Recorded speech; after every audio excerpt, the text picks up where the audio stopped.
एक बार फिर इस अवसर पर मैं आपका हृदय से बहुत बहुत आभार व्यक्त करता हूं। तो प्रधानमंत्री नरेंद्र मोदी ने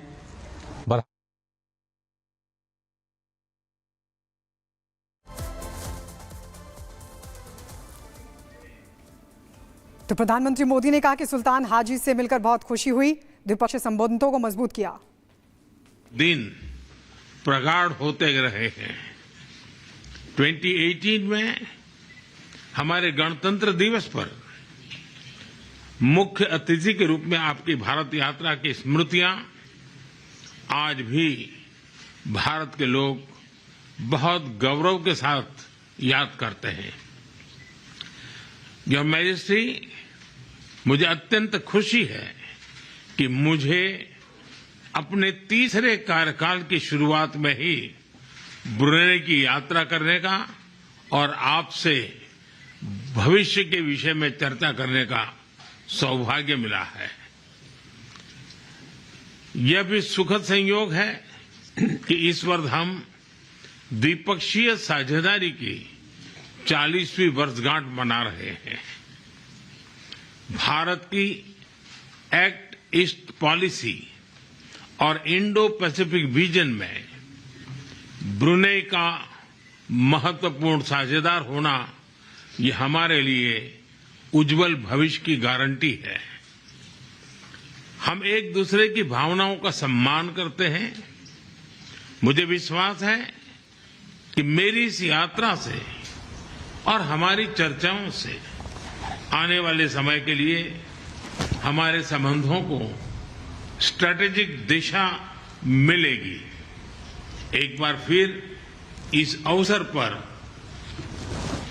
मैं आपका हृदय से बहुत बहुत आभार व्यक्त करता हूं। दौरा है पीएम मोदी का, जब वो पहुंचे हैं ब्रुनेई और वहां पर मुलाकात होती है, कई मुद्दों पर बातचीत होती है। इसके अलावा प्रधानमंत्री नरेंद्र मोदी का सीधे तौर पर यह बयान आता है कि उनको ब्रुनेई जाकर खुशी महसूस हुई। और आपको बता दें, यहां पर लंबी मुलाकात के बाद द्विपक्षीय संबंधों पर चर्चा होती है, कई प्रस्तावों पर मोहर लगती है और यहीं से ब्रुनेई के बाद अब सिंगापुर रवाना होंगे पीएम मोदी। ऐसे में ये दौरा कई मायनों में खास बताया जाता है। वहीं सुल्तान हाजी से मिलकर पीएम मोदी ने अपनी खुशी को व्यक्त किया। ये तस्वीरें हम आपको मुलाकात की दिखा रहे हैं, जब कई अहम समझौतों पर हस्ताक्षर होता है और एयरपोर्ट से स्वागत से लेकर ये मीटिंग तक की तस्वीरें हम आपको दिखा रहे हैं। लेकिन यहाँ पर आप देखिए, हम आपको ग्राफिक्स के जरिए बताएंगे समंदर में चीन की घेराबंदी अब कैसे। देखिए, चीन की अगर बात करें तो यहाँ भारत की तरफ से एक मजबूत स्ट्रेटेजी बन रही है। वहीं ताइवान और फिलीपींस को आप देखिए, फिलीपींस ने हाल ही में साउथ चाइना पर यह आरोप लगाया था कि उनकी फिलीपींस की जो सीमाएं हैं उस पर अतिक्रमण का प्रयास किया जा रहा है, और ठीक ऐसा ही आरोप जो है चीन की तरफ से भी लगाया गया था। ताइवान, फिलीपींस और वियतनाम ये दक्षिण चीन सागर के इधर आपको दिख रहे हैं। वहीं ब्रुनेई, जहां पर पीएम मोदी की मौजूदगी है, ऐसे में समंदर में चीन की जो घेराबंदी है उसको लेकर हम आपको इस मैप के जरिए बता रहे हैं। सिंगापुर, जहां पर पीएम मोदी अब रवाना होंगे, तमाम महत्वपूर्ण मुद्दों पर हस्ताक्षर हुए हैं ब्रुनेई में। और उत्तर प्रदेश के झांसी में पुलिस ने चैन स्नैचर को धर दबोचा है। सीपरी बाजार इलाके में पुलिस और बदमाशों में मुठभेड़ हो गई है। मुठभेड़ में एक बदमाश के पैर में गोली लगी है। पुलिस ने घेराबंदी कर रहे दूसरे बदमाश को भी पकड़ लिया। बताया जा रहा है कि पिछले कुछ दिन से बाइक सवार बदमाश महिलाओं के पर्स छीनकर फरार जाते थे। सूचना मिलने पर पुलिस ने बदमाशों को गिरफ्तार कर लिया है। झांसी में लगातार ये मामले सामने आ रहे थे। उत्तर प्रदेश के 3 अलग अलग शहरों में एनकाउंटर किया गया है, जहां छीनैती और छेड़छाड़ के मामले सामने आ रहे थे। इन टीमों के द्वारा जब घेराबंदी की गई तो दोनों में से एक अपराधी प्रद्युम्न ने जान मारने की नीयत से पुलिस टीम पर फायर कर दिया। काउंटर अटैक में प्रद्युम्न के पैर में गोली लगी है तथा दूसरा अपराधी जो दीपेश है, इसको भी गिरफ्तार किया गया है। घायल अपराधी को हॉस्पिटलाइज करा दिया गया है और इनसे पूछताछ की जा रही है। और अब बात करेंगे उत्तर प्रदेश के जौनपुर की, जहां पर चेकिंग चल रही थी और इसी दौरान बदमाशों को गिरफ्तार किया गया। आपको बता दें इन पर कई मामले दर्ज हैं और चेकिंग के दौरान पुलिस को एक बड़ी कामयाबी हाथ लगी, जहां पर बदमाशों को गिरफ्तार कर लिया गया। ये बड़ी खबर आपको बता दें और ये तस्वीरें भी जौनपुर में गाड़ियों की चेकिंग के दौरान का ये मामला है जब बदमाश गिरफ्तार हुआ है। हत्या की कोशिश, रंगदारी मांगने के केस में पुलिस ने मुख्य आरोपी विशाल मिश्रा को गिरफ्तार कर लिया। मुठभेड़ के दौरान बदमाश के पैर में गोली भी लगी, वो तस्वीर भी आपको दिखा रहे हैं जब मुठभेड़ हुई थी। बदमाश के पास से तमंचा बरामद हुआ है और बदमाश के पास से कारतूस भी जब्त की गई है। थाना सिकरारा अंतर्गत फायरिंग तथा रंगदारी करने वाले अभियुक्तों की लोकेशन मिली है। तत्काल थाना मड़ियाहू तथा थाना सिकरारा की टीमों को सघन तलाशी एवं कामबिंग हेतु लगाया जाता है। ग्राम मोकलपुर बाबागंज के पास एक बाइक पर 2 संदिग्ध व्यक्तियों के आने की सूचना प्राप्त होती है। पुलिस द्वारा उन्हें रोकने का प्रयास किया जाता है, जिस पर वो पुलिस पार्टी पर फायरिंग करते हुए भागने का प्रयास करते हैं।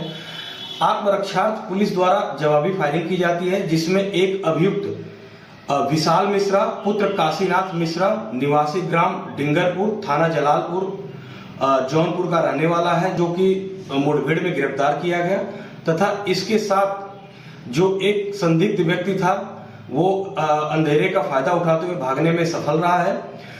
टीमों को शेष की गिरफ्तारी हेतु लगा दिया गया है।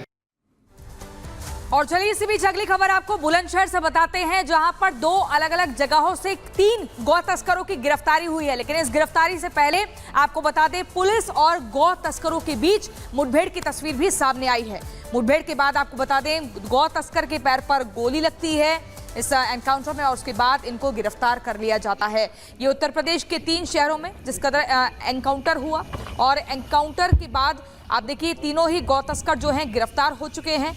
उससे पहले 2 अलग अलग जगहों पर पुलिस की टीम पहुंचती है। पीछे बत्ती आ रही है। एक रणनीति के तहत पूरी इनको गिरफ्तार करने का प्रयास किया जाता है, लेकिन ये गौ तस्कर भागने की फिराक में रहते हैं। दोनों तरफ से फायरिंग होती है और इस फायरिंग में जैसे ही इन बदमाशों के पैर में गोली लगती है पुलिस इन्हें गिरफ्तार कर लेती है।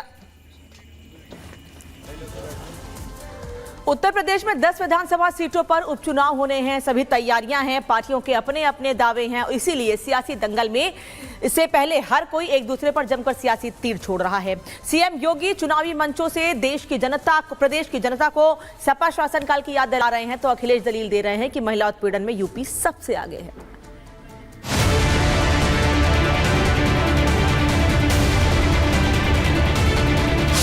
उत्तर प्रदेश में आने वाले दिनों में 10 सीटों पर उपचुनाव होने वाले हैं, जिसको लेकर तमाम राजनीतिक दलों ने अपनी अपनी तरफ से तैयारियां शुरू भी कर दी है। लोकसभा चुनाव में खराब परफॉर्मेंस के बाद बीजेपी उपचुनाव में किसी भी चूक करने के मूड में नहीं है, तो वहीं दूसरी तरफ समाजवादी पार्टी ने भी पूरा जोर लगा दिया है। जुबानी हमले तेज हो गए हैं, आरोप प्रत्यारोप का दौर चल पड़ा है। उत्तर प्रदेश के मुख्यमंत्री योगी आदित्यनाथ लगातार समाजवादी पार्टी और कांग्रेस पर हमलावर है। भ्रष्टाचार के मुद्दे पर योगी आदित्यनाथ कभी प्रदेश की जनता को सपा शासनकाल की याद दिलाते हैं, तो कभी अयोध्या के मोहित खान और कन्नौज के नवाब सिंह यादव के नाम पर समाजवादी पार्टी को चरित्र का आईना भी दिखाते हैं। सामाजिक ताने बाने को छिन्न भिन्न किया, अराजकता और गुंडागिर्दी इनके डीएनए का हिस्सा है।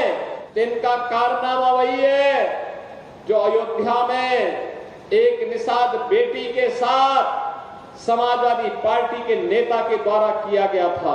इनके घिनौने कृत्य वही है जो लखनऊ में एक बेटी को कैसे इन लोगों के द्वारा गिराया जाता है, ये इनका चेहरा है। और इनके वास्तविक कारनामे देखने हो तो कन्नौज में घटित घटना और नवाब ब्रांड ये समाजवादी पार्टी का वास्तविक चेहरा है। तो वही दूसरी तरफ सपा मुखिया अखिलेश यादव है, जो लोकसभा चुनाव के नतीजों के बाद से इतने गदगद हैं कि उन्हें सही और गलत का फर्क नजर आना भी बंद हो गया है। हालात ये है कि अखिलेश यादव सहूलियत के साथ साथ अलग अलग मुद्दों पर बात करते हैं। अखिलेश यादव जाति जनगणना का मुद्दा संसद से लेकर सड़क तक उठाते रहे। अखिलेश यादव बुलडोजर एक्शन को लेकर के भी बार बार अपनी प्रतिक्रिया देते हैं। अखिलेश यादव बीजेपी की अंदरूनी उठापटक पर भी चुटकी लेने से चूकते नहीं, लेकिन जैसे ही बात उन सपा नेताओं की होती है जिन पर महिला अपराध की कमी। एक बार फिर इस अवसर पर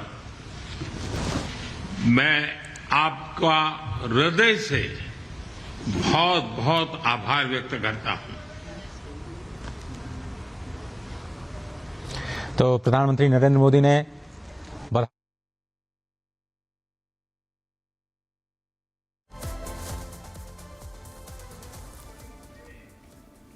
तो प्रधानमंत्री मोदी ने कहा कि सुल्तान हाजी से मिलकर बहुत खुशी हुई, द्विपक्षीय संबंधों को मजबूत किया।